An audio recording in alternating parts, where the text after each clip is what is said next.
happened those 3 days and nights. But I'll tell you this. On the 13th of Rajab, the Kaaba splits open again. She walks out with a baby in her arms.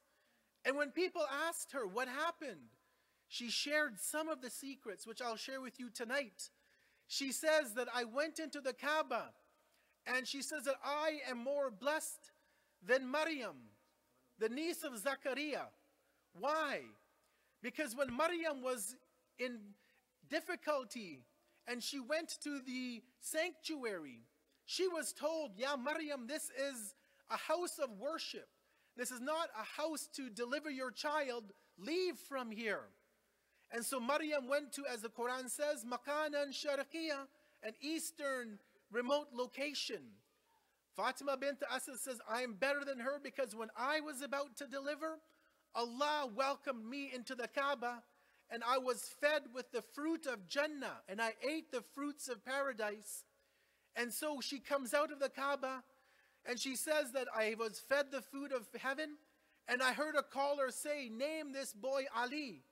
Allah is Aliul A'la, Allah is the highest of the high, Allah is the highest, but this child is Ali, and that is a mushtaq, that is a derivative of one of the names of Allah subhanahu wa ta'ala. Sallu ala Muhammad wa ali Muhammad.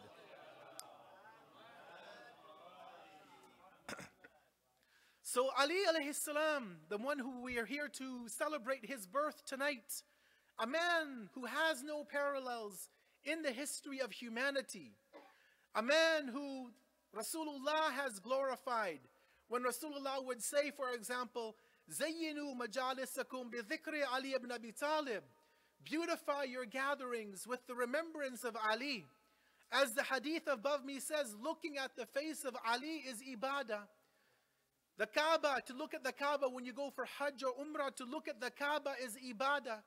To look at the Quran is ibadah. To look at your mother or father with love is ibadah. Rasulullah says to look at the face of Ali is a form of worship, a form of ibadah. We know his status in the eyes of Rasulullah. We know his status in the eyes of Allah in the Quran. There are so many ayat, one after the other, right from Surah Al-Fatiha, when we say that we are looking to be on that straight path.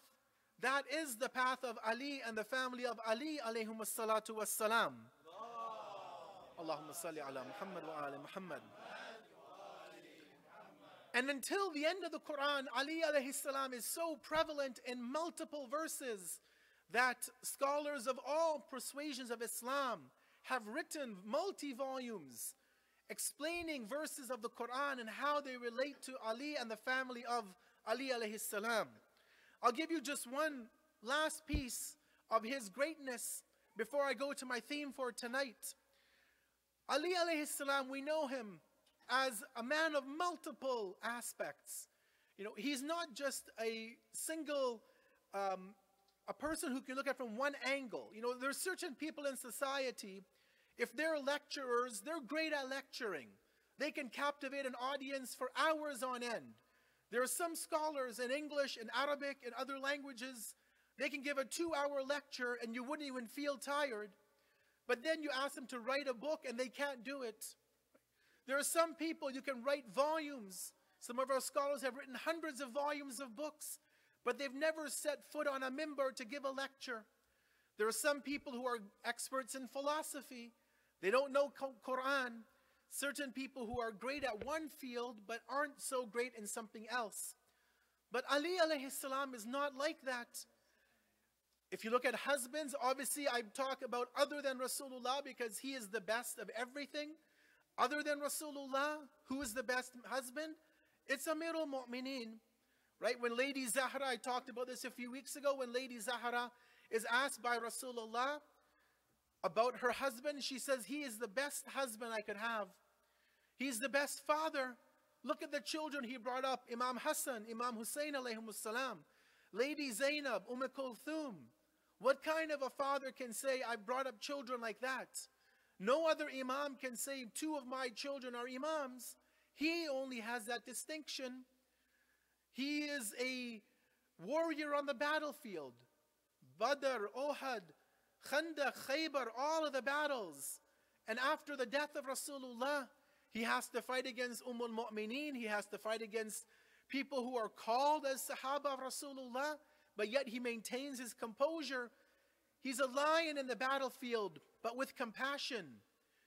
He is the man of spirituality. We just heard Dua Kumail. Who can pray to Allah like Amir al-Momineen? In a dua which he gives to Kumail, in which we recite 1300, 1400 years later, in which we learn how to worship Allah. He is all of these. He's a multifaceted individual.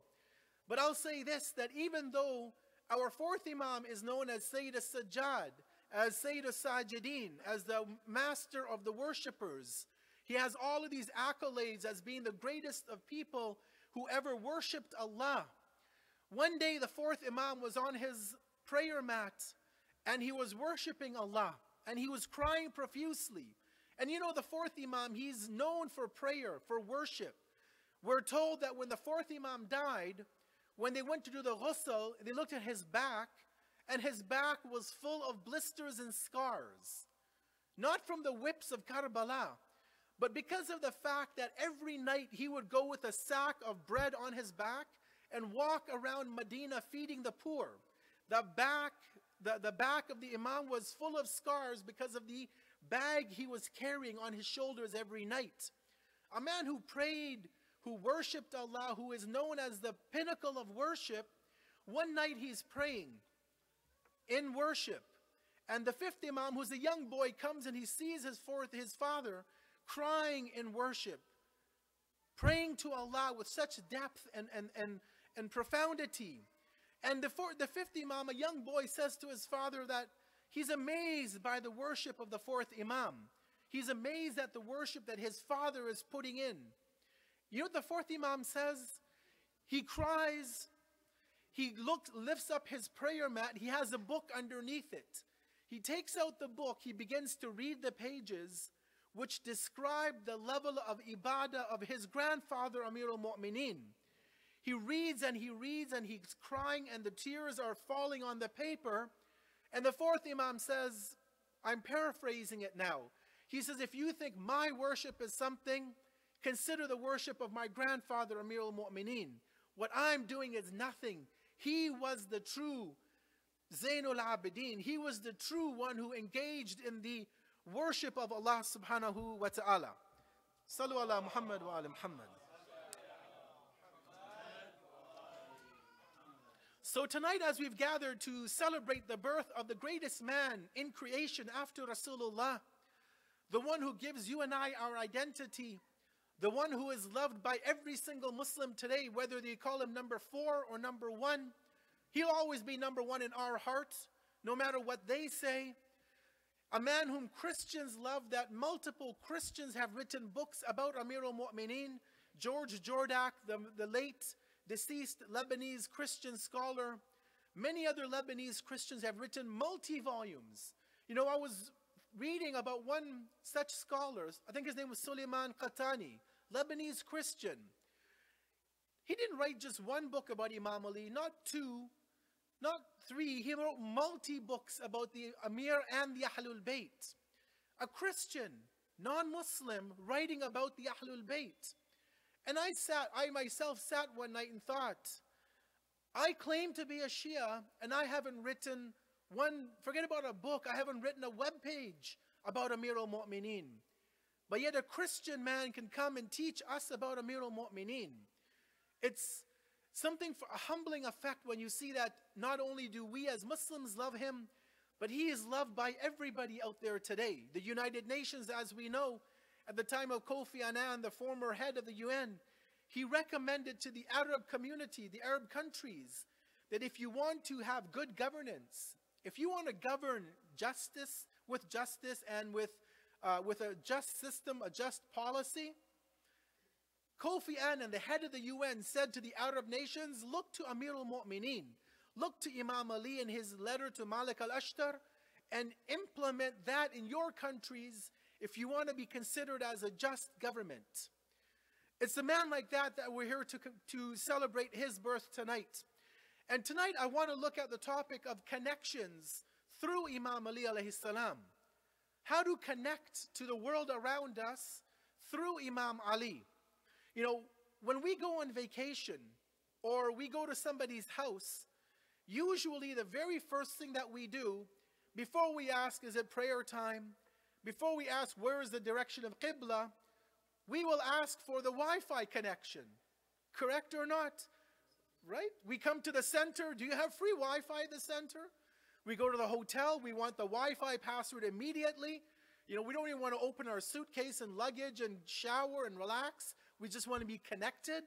We go to somebody's house for dinner. Forget about asking what's for dinner. What's the Wi-Fi password? Right? We always want to be connected to the world around us. And I do the same thing, so I'm guilty as charged. I'm guilty of that as well. But tonight I want to look at connecting to the world around us, not through Wi-Fi, but connecting through Imam Ali. It's as if he's the Wi-Fi high-speed router, right? And all of the connections are done through him. And it has to be like that because, as I said, he's respected by all Muslims. They consider him number 4. We take him as number 1. But they're still connecting through him. You look at every single Sufi silsila in the world today, bar none, except the Naqshbandi, and even they have a bit of a quirk in their silsila, in their chain of narrators. But every Sufi tradition on the world, on the earth today, they all take their spiritual guidance from Amir al-Momineen. All of them. Everybody goes back to Amir al-Momineen. Why? Because he is the connector to Allah. Without Ali alayhi salam, we could not connect to Allah. We could have Rasulullah, no doubt. I don't never discount Rasulullah. I don't discount the Quran, but the Quran is a silent book.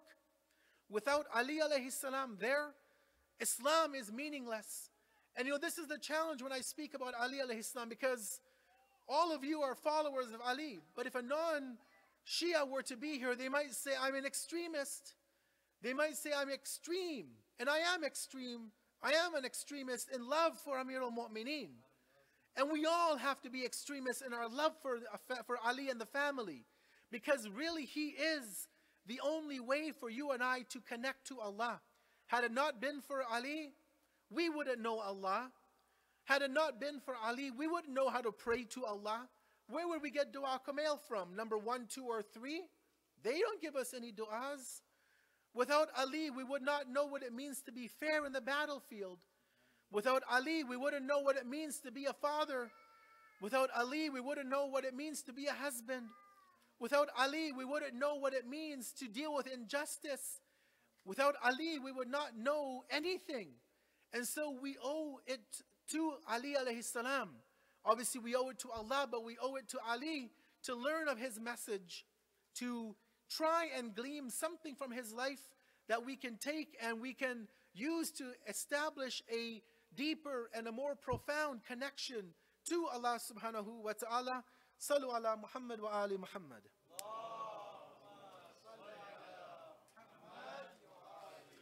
So tonight I want to look at connections through Ali alayhi salam at 3 different levels. At the connection of God, connecting to our Creator, connecting to Allah. Number 2 is connecting to our family. And number 3, connecting to the society that we live in. Because really these are our 3 connectors, our main connections in this world. Let me first go to the God connection. Because as I said, we could never really know Allah until we know Ali. And we wouldn't know the true understanding of Allah, His mercy, His forgiveness, until we understand how Imam Ali alayhi salam understands his Creator. There are a lot of sayings in Nahjul Balagha, in the other books that chronicle the statements of the commander. I'm going to point to just one of them tonight, which is Sermon 179 of Nahjul Balagha.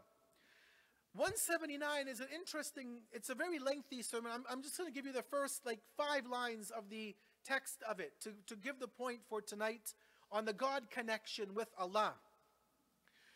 The khutbah mentions that Amir al-Momineen, and as you know, most of these, if not all of Nahjul Balagha, probably a majority, was delivered after he took over the Khilafat for those last 4 years. Because the first 20 some odd years when he was being passed over for the Khilafat, he didn't have public speaking. He didn't give lectures and seminars and discourses in the open. There were private talks, which obviously we have in our books, but Nahjul Balagha is mostly, if not exclusively, delivered after the Khilafat takes place.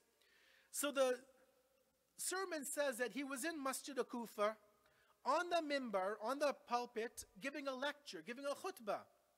And for those who have ever spoken in the public, you know, sometimes it becomes a bit of a nerve-wracking situation, right? A child will get up, maybe a child will cry, things will happen in the hall, and sometimes you lose your focus, you lose attention.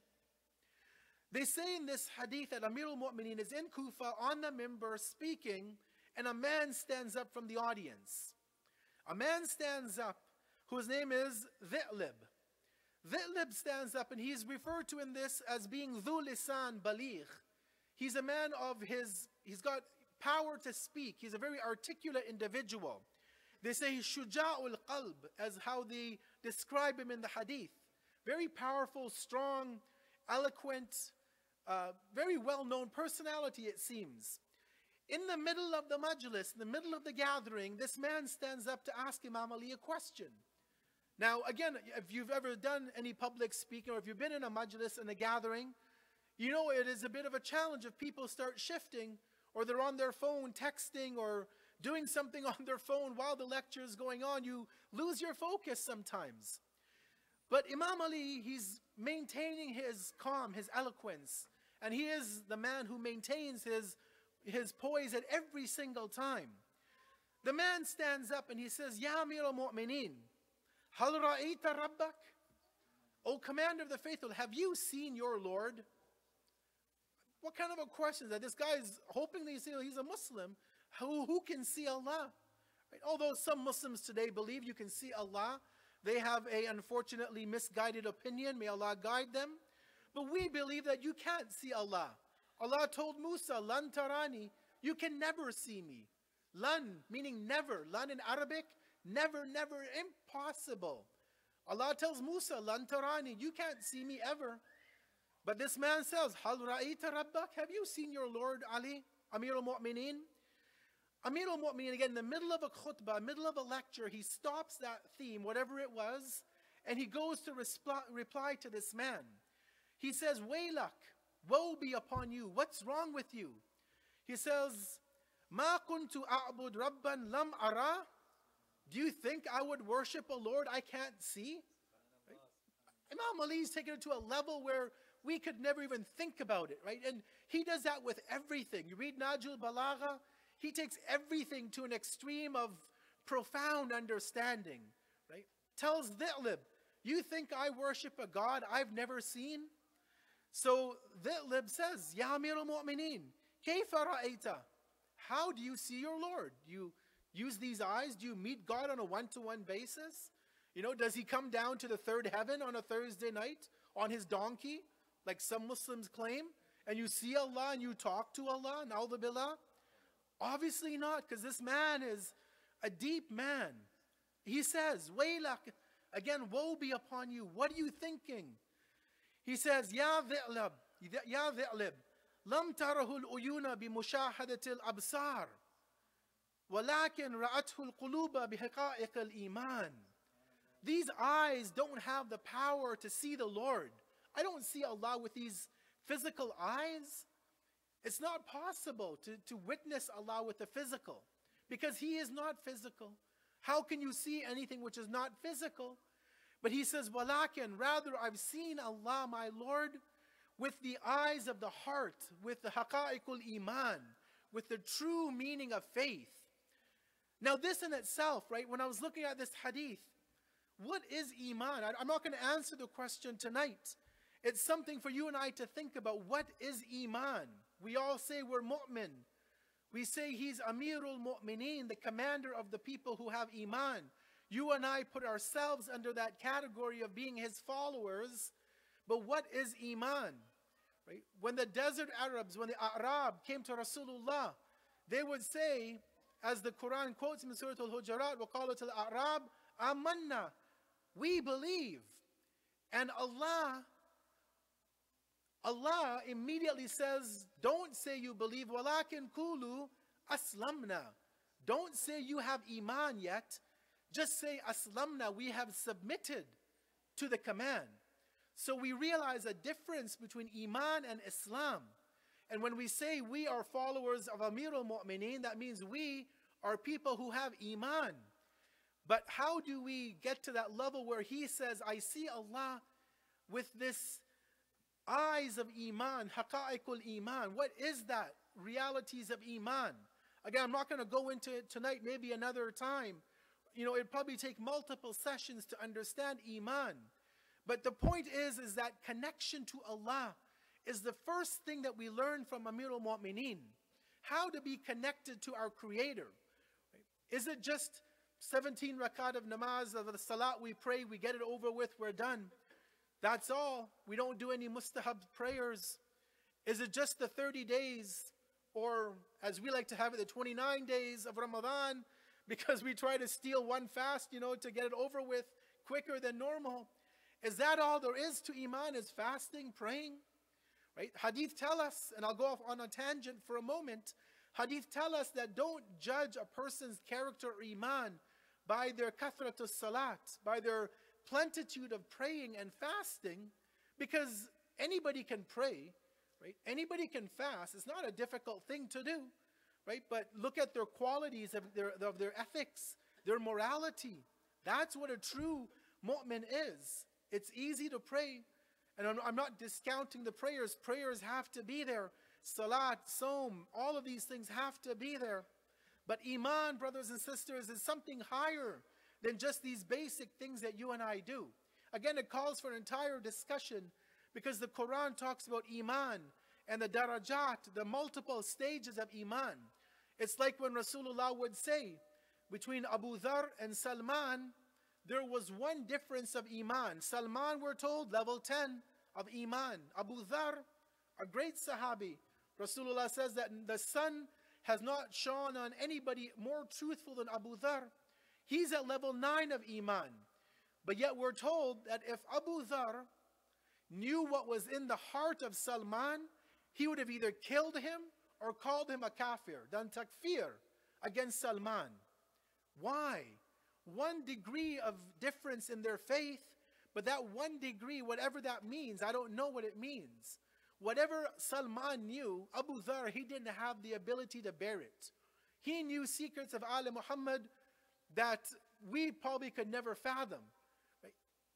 So much so that, again, the hadith says Abu Dhar would have either killed him or declared him a kafir, out of Islam, for what he knew of the secrets of al-Muhammad. It shows us that faith is not just praying, fasting, coming in Muharram, beating our chest for a few days, and back to normal, right? Iman is like a ladder. The ulama of akhlaq give the example of a ladder or a staircase, right? You have 13 stairs from your main floor to your upstairs in your house, right? If you just climb one stair, you can't say I'm upstairs in my bedroom. You've got 12 more stairs to go. Islam and Iman is the same. You can't say, okay, I'm only on the first step, I'm a mu'min. No, you're on the stage. You're on the path, but there's still multiple levels to go. And as Allah says, وَعْبُدْ رَبَّكَ حَتَّى يَأْتِيَكَ الْيَقِينَ. Worship your Lord, submit to your Lord until you reach yaqeen, which means death, till you die. Then we'll realize what the outcome of all of us was. Sallu ala Muhammad wa ali Muhammad.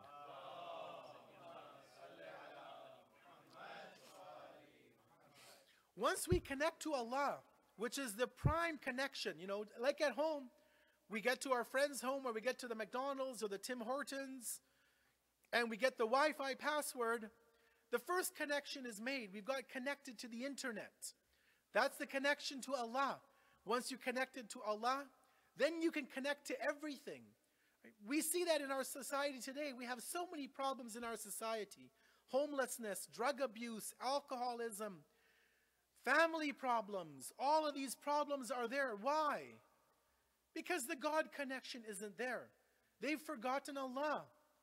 Right? Not only non-Muslims, even Muslims, unfortunately, we've forgotten Allah. And as Allah says, that they forgot Allah, فَأَنْسَاهُ اللَّهُ أَنفُسَهُمْ فَأَنْسَاهُمُ اللَّهُ أَنفُسَهُمْ. We forgot Allah, right? So Allah forgot us. If you don't have the Wi-Fi password, you've hit forget on your phone, you can't connect to the internet, right? You forget Allah, Allah will forget you. And that's why we see all these problems in society. Why do you have divorce rates on the rise in Muslim communities? Right? One of the Maraja in Qom mentioned in Iran, 50% divorce rate in Iran, as an example. Muslim country, Muslim government, run according to Islamic rules to the best that they can do. But why is there a 50% divorce rate if that stat is real from that Marja? And I don't doubt his research. Why in our own communities in North America, we have money, right? I've seen people who are filthy rich, but yet they're divorced, beautiful kids, so you can't say that they couldn't conceive. They have the kids, they have the wealth, they have the big home, vacation time. Something happened in that relationship. Maybe it's a breakdown with God, with Allah. That connection with Allah broke down, and so everything else in their life is now, unfortunately, in ruins and shambles. So we have to realize that that is the prime connector. If we have Allah, we have everything. You might not be rich, but you have Allah. You might not have the big house like your friend down the street has, but you've got Allah. When you have Allah, you have everything. When you don't have Allah, then you know what? Everything is useless, really. Once we connect to Allah, then the second level that Imam Ali talks about, not in his words in this order, in my explanation, is connecting with the family, right? Having a focus on our families. He says in the hadith, he says, Husnul khulq fi thalath, that good manners, good demeanor is in three things. He says, Ijtanabul maharim, keeping away from the prohibited, wa talabul halal, and seeking the permissible.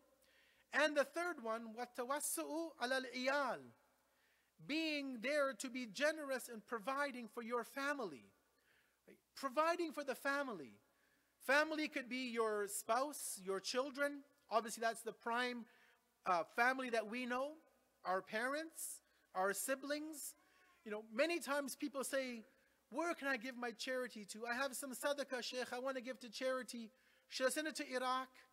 Should I send it to Afghanistan, to Pakistan, to India, to Africa? Where is the best country I can send my zakat to or my sadaqah to? I say, if your own family is suffering, forget about Pakistan.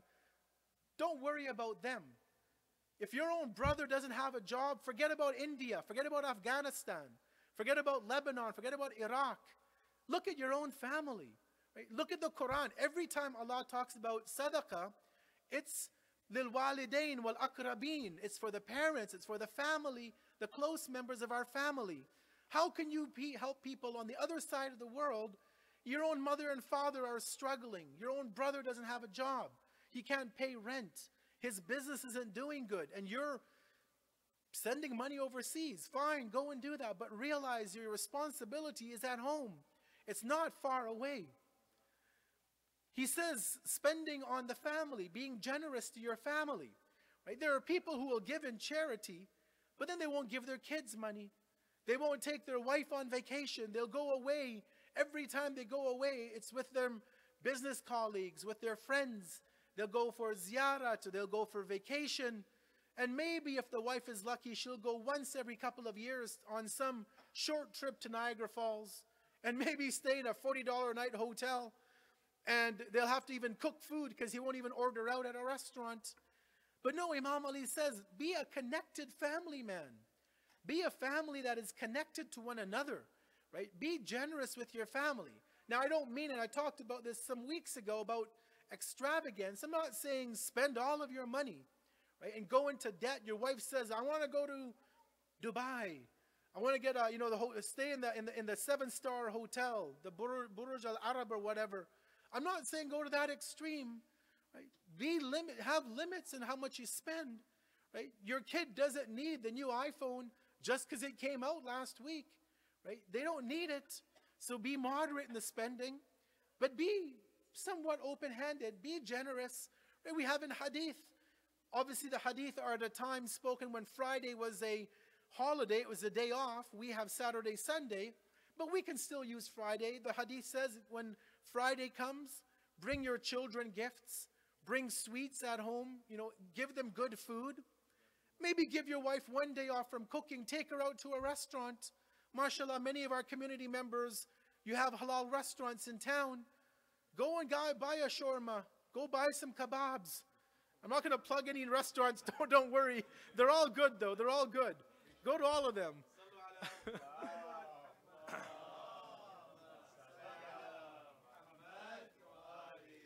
Go to all the restaurants, frequent every one. Once a week, go somewhere else. But the point is, as the hadith tell us, give a change in your life, right? Don't become so monotonous and boring and dry. Change it up a bit. Go out for dinner, have some fun with the family, spend some money on the kids, on the wife, or the wife can spend on the husband because, mashallah, today wives are working and making money. They can buy us a gift as well. It's not always us buying them something. Allahumma salli ala Muhammad wa ali Muhammad. But the point is that we have to be connected to the family. Again, and that comes from connection to Allah. Because when we love Allah, we'll want to do these things for the family. Right? It won't be a burden. It won't be a drain on us. It'll be that this is a form of worship. Right? Rasulullah would tell us that 1 hour is a metaphor. The Prophet would say, sa'at of this or sa'atain, doing this is equivalent to whatever. But spending a bit of time talking to your wife is like itikaf in my masjid for like 70 years, as the hadith says, or something like that along those lines. Right? 1 hour spending with your wife just talking to her is equivalent to worship of Allah in a lifetime. Right? So it's something to think about. Sometimes we as men get so busy working 8, 10, 12 hours. We come home, we're tired, we want to just sit back and watch TV. We don't have time to spend with our wife, with our kids. We can make the kids. It's easy to make a baby, but it is difficult to bring that child up to become a responsible man or woman. Right? It's easy to become a father, but it's difficult to become one who will take care of that child. It's easy to become a husband. Zawajtu qabiltu, we're done. 2 seconds and you're married. Anybody can do it. You don't need a Maulana to get you married. A 2-second job, but to become a husband in the true sense is a lifetime. Right? And Amir al-Momineen shows us the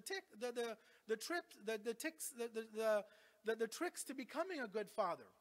And so we have to be connected to our families at number 2. And last, and I'll end with this for tonight, in connection through the statements of Amir al-Momineen. Once we've connected to Allah, and He is our focal point, right? Just like, again, we're at home on our Wi-Fi, we connect to that main server, that main strength, then everything becomes easy. After we connect to Allah, we connect to our family, and obviously all of that goes in terms of worship and praying and fasting and all of those things, is our society. We all live in this great city, this region, this province, this country, this planet, and we have to develop connections around us. We're not like others that say, we keep aloof from these people. No, we live in the society. We need to deal with the people in our society. We need to understand how to relate and interact with them. Right? I hear sometimes people say, again, these extremist Muslims, so-called scholars on YouTube, these kuffar, don't hang out with them, don't talk to the kuffar, don't, associate with them, they're going to hell. Imagine if Rasulullah thought like that. Right? Imagine if Rasulullah thought like that 1400 years ago. Who would have converted? You would not have a Salman, you wouldn't have a Bilal, you wouldn't have an Abu Dhar, a Miqdad, all of these people, the male and female companions of Rasulullah. If he was only there for the Muslims, well, there were no other Muslims. It was him and Amir al-Momineen and Lady Khadija, peace be upon them. If he was going to say, I'm not going to talk to these people because they worship idols, they're najis, they're dirty, they're a defilement, they're impure, I'm not going to talk to them, how would he have converted them to Islam? Right? As Allah says, وَرَأَيْتَ النَّاسَ يَدْخُلُونَ فِي دِينِ اللَّهِ أَفْوَاجًا. You'll see people entering into religion in droves, not 1 or 2 trickling in multitudes they would come to Islam. But if we have an attitude that we don't talk to them, we don't talk to our neighbors, our co-workers, because they're kuffar, they're this, they're that, then we can't guide them. We can't bring them to Islam, right? I'm not saying that the goal is to convert. We're not here to convert. We don't go knocking on people's doors every Friday morning like our Christian brethren do to bring people to the temple, to the hall to worship. But we have to do something to give the message to people. Right? We don't believe in door-to-door propagation of our religion, but if we're at work and we have non-Muslim colleagues, we owe it to them on the day of judgment. What if they turn around and say, you are Muslim, you never told me about Islam, you never told me of this thing called the Quran, right? You knew the truth and yet you hid it from me. You came to the bar with me after work, you sat and drank your Diet Coke while I drank my beer, but you never told me about Islam. Now I'm going to hell. It's because of you. You didn't tell me. Right? So Imam Ali says when we connect to a society, what does he say?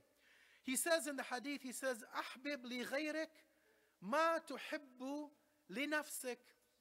Love for others that what you love for yourself. You know, in our society, we have a theme called the golden rule. Do unto others as you would have them do unto you.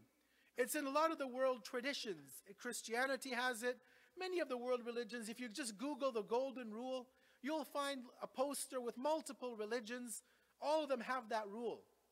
Well, this is something Amir al-Momineen told you and I 1400 years ago. أحبب لغيرك ما تحب لنفسك. Love for others that what you love for yourself. Right? Not only at the spiritual realm, yes, I love to go to Jannah. I should love that for other people. I love a good house. I love having the comforts of life. I should love that for other people as well. Why should I, as a community member, as a member of society, amass all my wealth, have a big bank account, and I know people that can't even put food on the table, right? Quran tells us not only give infaq, charity fi sabilillah, but Allah talks about the fact that there are sometimes people in society who don't have the comforts of life, the luxuries that you and I have, and they wish they had it too. And Allah says when you give them a gift, it's as if you're giving them charity, like you were to give somebody food or some necessity of their life, because we all aspire. We all want to have good things in life. We all want to have a comfortable life, a nice car, a nice home, all the furnishings. Maybe sometimes we go to somebody's house. Maybe they're a student, maybe they're a person on fixed income, and they have a small TV. And we go home, we say, mashallah, I have my 85-inch TV. And that guy had a little 20-inch. Right? Why not buy them a TV as a gift and say, here you go, it's a gift. Right? They don't have a cell phone. They're using an old flip phone. They can't afford to buy a new phone. Why not just go and buy it and gift it to a community member? Right? Why have to let them not have the pleasures of life? So love for others what you love for yourself, spiritually and materialistically. وَأَكْرِحْ لَهُ مَا تَكْرَهُ لِنَفْسِكَ. And hate for others what you hate for yourself. If I don't like things, I don't like to be going through problems, then I should not like that for other people. I should not want bad to happen to others. I want to lead a comfortable, peaceful life. I should wish that for other people as well. Keep in mind, Amir al-Momineen didn't say, أحبب لغيرك or li shiatik or shiati. He didn't say love for my Shias. He said love for other people, not Muslim, not Shia, not, my clan from back home, my village, my tribe, for other people, right? Not only Muslims, we should love for non-Muslims as well, what we love for ourselves. We love Jannah. Shouldn't we love Jannah for our non-Muslim friends? Shouldn't we try and guide them to Islam, to give them that opportunity to convert and come into this religion? And then he says, and I'll end with this, وَأَحْسِنْ كَمَا تُحِبُّ أَنْ يُحْسَنَ إِلَيْكَ. Do good to others just as you would like them to do good to you. وَلَا تَظْلِمْ كَمَا تُحِبُّ أَنْ لَا تُظْلَمْ. And don't oppress others just like you would not want others to oppress you. It's such a simple formula, I think this hadith, which is like 2 lines in the Arabic, If it were plastered on billboards around Kitchener-Waterloo region, if somebody wanted to take an ad in the KW Record and just put this hadith in there, I think this kind of a hadith could go make miracles in educating people about Islam. We wouldn't have to go out and wave a sign that says, I'm a Muslim, have all of these things that Muslims do. This kind of a hadith where we want others to experience the good of life, where we want others to have a good life just like we want a good life, to have that societal harmony. If we were to put this kind of hadith not only on a billboard, that's the introductory, also to live the hadith, right? It's not enough to put it on a billboard. People today, and I'll end with this, we wear t-shirts, live like Ali, die like Hussein. Maybe you've seen these t-shirts that sometimes our youth wear. Beautiful saying, live like Ali, die like Hussein. Right? But it's easy to buy the shirt, it's easy to put it on. But who can actually live like Ali? Living like Ali is to pray dua kumail in sajda. Right? We just sit and we look at it on the PowerPoint. MashaAllah. Look at all those 5 languages. It's so nice. But Imam Ali did dua kumail in sajda. That's the recommendation. Right? He stayed up in the night. They say that you couldn't break Imam Ali's salat. They say that if he was ever in pain, like the story says, that there was an arrow in his leg and they didn't know how they could pull it out of his leg. Imam Hassan says, wait till my father is in salat and pull the arrow out of his leg. He won't feel the pain because he's in communion with Allah. Can we say our salat is like that? Right? I'm praying, all of a sudden my phone rings. I'm like, oh man, who's calling me in the middle of prayers? And people have told me they break their namaz, their salat, because somebody's on the phone. I'm like, really? Imam Ali could have an arrow pulled out of his leg and he would be in the prayer, and we can't even let our phone ring, and we have to stop or break our prayers to answer the phone. Somebody told me their non-Muslim neighbor rings their doorbell, and because they don't want them to think they're too radical praying, they break their salat to go answer the door. How do you do that? And then you say, live like Ali on your t-shirt? No, Imam Ali didn't break his salat even when an arrow is being pulled out.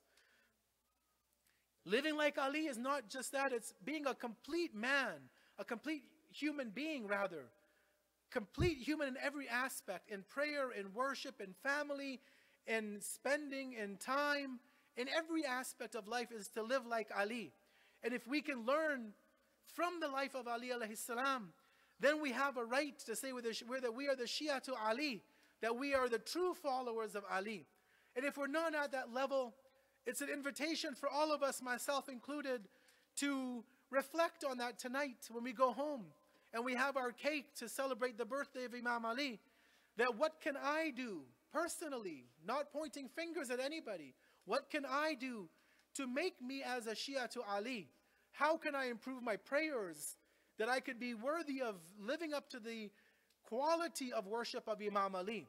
What can I do with my family, with my wife, my children, to live the fatherly life of Imam Ali? What can I do in every aspect of my life that I can model and mimic the life of Imam Ali?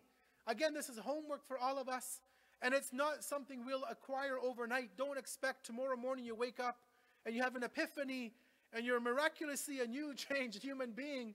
It won't happen. It might happen, but it probably won't. I'll be optimistic, right? You can't expect, if you have a pot belly, to go to the fitness club and become a bodybuilder the next day. It takes time, it takes effort. But we have to start somewhere. And let's take 13th of Rajab as our starting point as we celebrate his birth. Let's take the time to learn about the Amir and learn what we can put into our lives, that when the day of judgment comes, the trumpet is called and we're all standing in front of Allah, that we can ask Allah that, or we can even demand from Allah maybe, that I follow that man, Amir al-Momineen. I changed my life because of him. I went to his ziyarat in Najaf. I asked him to change me, to create me as a human being, to make me the true Muslim I should be. And so we can ask Allah on that day that, Allah, I want his intercession. I did what I could do. And now I ask you, Allah, to give me that place in Jannah so I can live beside Amir al-Momineen. so that I can actually learn from him in Jannah, just as I learned from him in the temporal world that I lived in. I close and ask Allah tonight that He accept this act of worship from us, that we're all given the opportunity, young and old, female and male, that we can all learn from Amir al-Momineen. We ask Allah to allow us to imbibe the qualities of the Commander of the Faithful within our lives, and that we leave this world with only one word on our lips, and that is Ya Ali Madad. We ask Allah for Imam Ali to give us the shafaat on the Day of Judgment.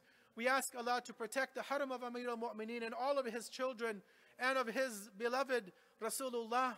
And we ask Allah to restore justice to the shrines of the Ahlul Bayt who have been desecrated, demolished, and under the rule of people who have no right to rule some of those shrine cities.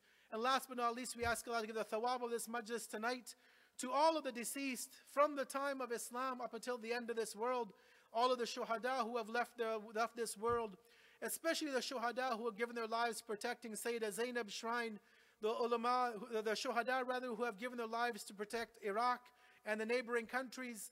We ask Allah to give the thawab of this majlis to the ulama who have given their lives to give us the teachings of Ali and Ali. And we ask Allah to give the thawab of this majlis tonight to all of our marhumeen, all of those who we might know by name and those who we have forgotten, our grandparents, all of those going back to however many generations. We ask Allah to give the thawab of this program tonight to all of those. Let us conclude with one surah al-Mubarakatul Fatiha. But before that, a loud salawat for the love of Ali and the family of Ali. Alayhum as-salatu was-salam.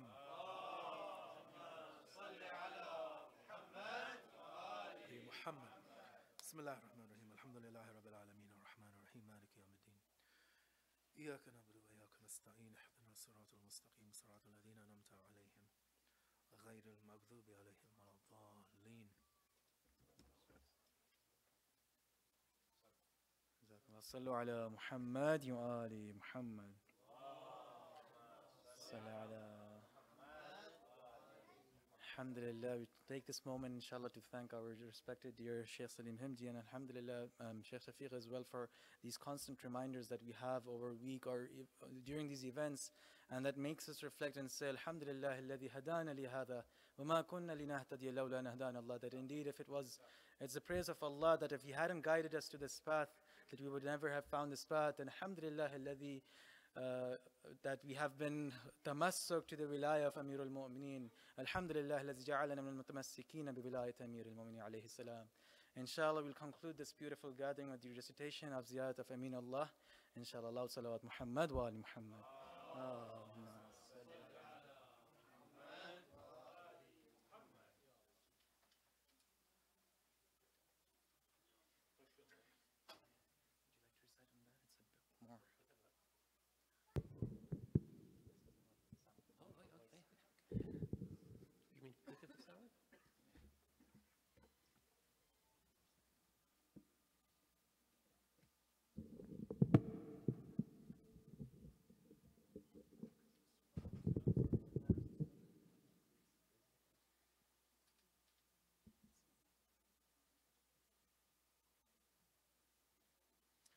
أعوذ بالله من الشيطان الرجيم. بسم الله الرحمن الرحيم.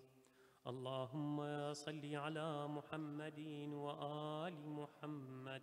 السلام عليك يا أمين الله في أرضه وحجته على عباده. السلام عليك يا أمير المؤمنين. أشهد أنك جاهدت في الله حق جهاده وعملت بكتابه واتبعت سنن نبيه صلى الله عليه وآله حتى دعاك الله إلى جواره فقبضك إليه باختياره وألزم أعداءك الحجة مع مالك من الحجج البالغة على جميع خلقه. اللهم فاجعل نفسي مطمئنة بقدرك راضية بقضائك مولعة بذكرك ودعائك محبة لصفوة أوليائك محبوبة في أرضك وسمائك، صابرة على نزول بلائك، شاكرة لفواضل نعمائك، ذاكرة لسوابغ آلائك، مشتاقة إلى فرحة لقائك، متزودة التقوى ليوم جزائك، مستنة بسنن أوليائك، مفارقة لأخلاق أعدائك، مشغولة عن الدنيا بحمدك وثنائك. اللهم إن قلوب المخبتين إليك والهة، وسبل الراغبين إليك شارعة، وأعلام القاصدين إليك واضحة، وأفئدة العارفين منك فازعة، وأصوات الداعين إليك صاعدة، وأبواب الإجابة لهم مفتحة، ودعوة من ناجاك مستجابة، ونوبة من أناب إليك مقبولة، وعبرة من بكى من خوفك مرحومة، والأغاث لمن استغاث بك موجودة، والإعانة لمن استعان بك مبذولة، وعداتك لعبادك منجزة، وزلل من استقالك مقالة، وأعمال العاملين لديك محفوظة، وأرزاقك إلى الخلاق من لدنك نازلة، وعوائد المزيد إليهم واصلة، وذنوب المستغفرين مغفورة، وحوائج خلقك عندك مقضية، وجوائز السائلين عندك موفرة، وعوائد المزيد متواترة، وموائد المستطعمين معدة، ومناهل الظماء مترعة. اللهم فاستجب دعائي واقبل ثنائي، واجمع بيني وبين أوليائي بحق محمد وعلي وفاطمة والحسن والحسين، إنك ولي نعمائي ومنتهى مناي، وغاية رجائي في منقلبي ومثواي.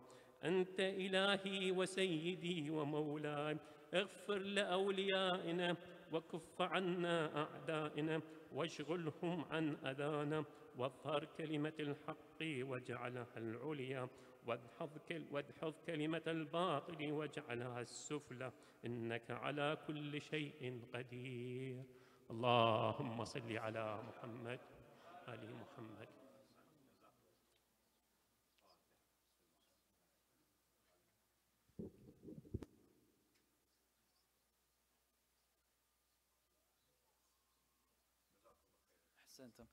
Inshallah, while the refreshments are being arranged, just a reminder that tomorrow Salatul Jummah will take place over here at 1:30 p.m. led by Sheikh Shafiq Huda. Sallu ala Muhammad wa ali Muhammad.